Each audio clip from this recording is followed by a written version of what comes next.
When I disagree with him, I'm happy to say so. And the no federal taxes on overtime is one where I disagree with the president because I think it's incredibly complicated and I don't think it's going to do people much good. But I thought we'd talk to Pete Sepp, who's president of the National Taxpayers Union. Pete, welcome back to the program.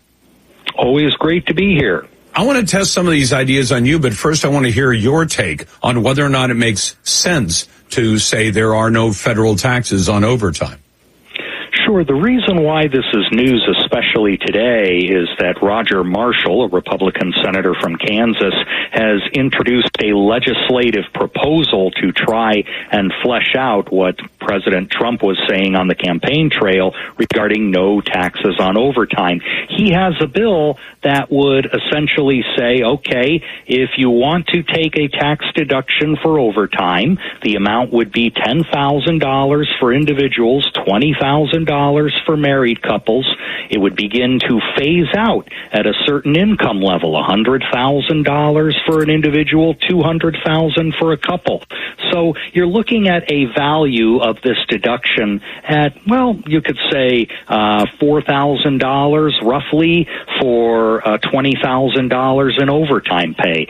Not bad. Now, to your point, though, Lars, this is about as simple as it will get if you want to start doing overtime exemptions, deductions, exclusions, what have you.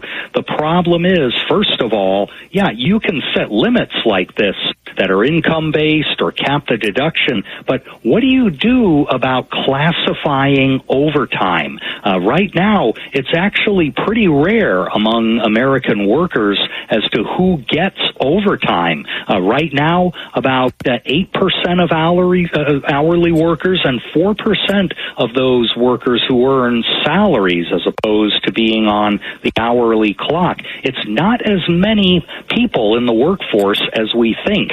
After this proposal, I get the feeling there will be a lot more folks in the workforce who say, I want overtime. And therein lies the problem. How do you define it? How do you police it? And is it worth the complexity? I think there are easier solutions to it. Well, in fact, Pete, can I throw one at you that seems a little crazy, but sometimes I get crazy. But I say, when does overtime kick in? People say 40 hours. I said, that's when it must kick in.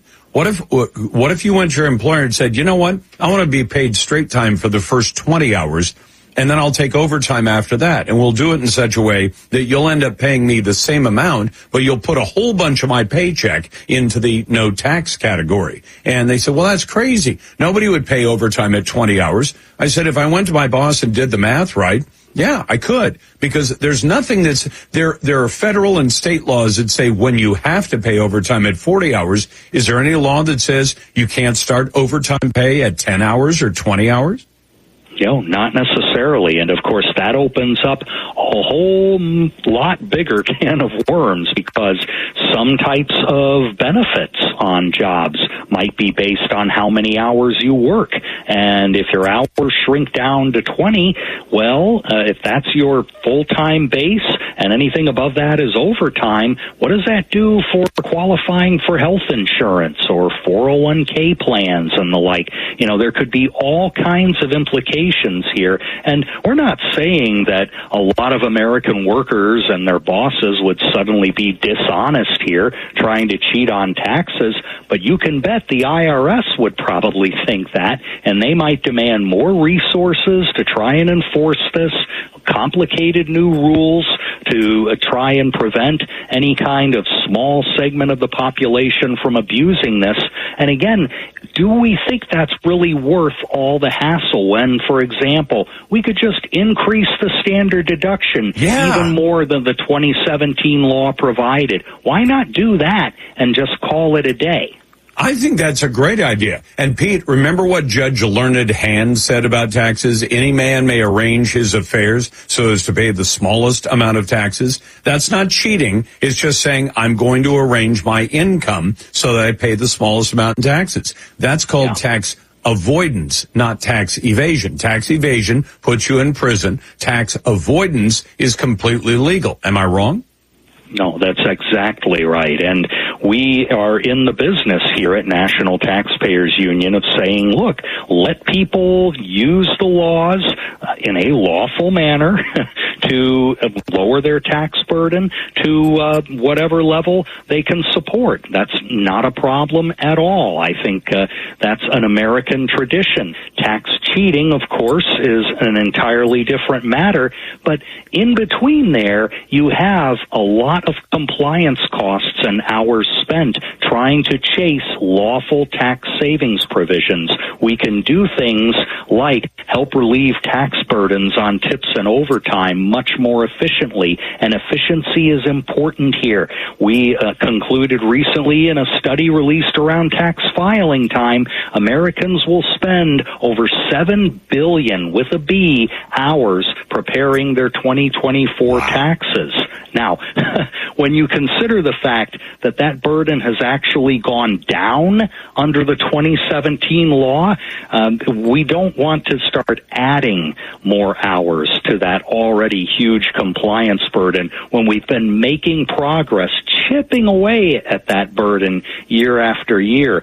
The standard deduction, the fact that that doubled under the 2017 law, let many, many more people file with the standard deduction rather than itemizing and keeping receipts and records and whatnot. That's a key component in making the tax system just a little simpler and less burdensome.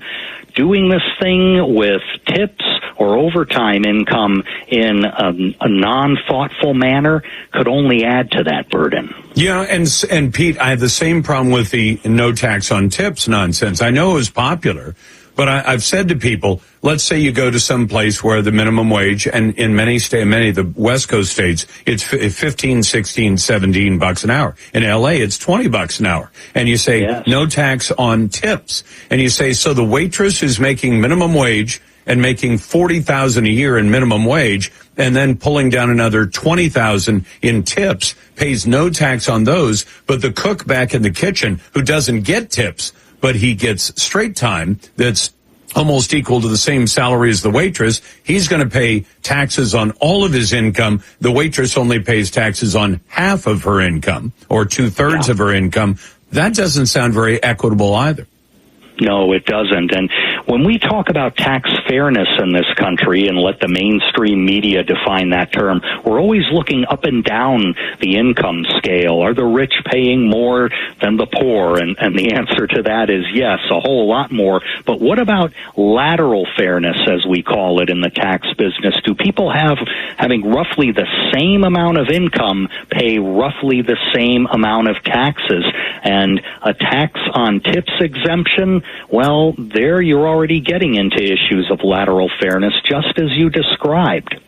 Yeah, and I'm concerned about that. Also, almost all the trades are going to automatically put an individual at that $100,000 limit sent by the senator from Kansas. And you say, so that means the journeyman electrician who already makes 48 bucks an hour, he's already 100,000, meaning that his overtime is all going to be taxed. But the person who makes a bit less is not going to be taxed on all of his income. That doesn't seem fair either. That's Pete Sepp, the president of the National Taxpayers Union. Back in just a moment. I'll get you your calls.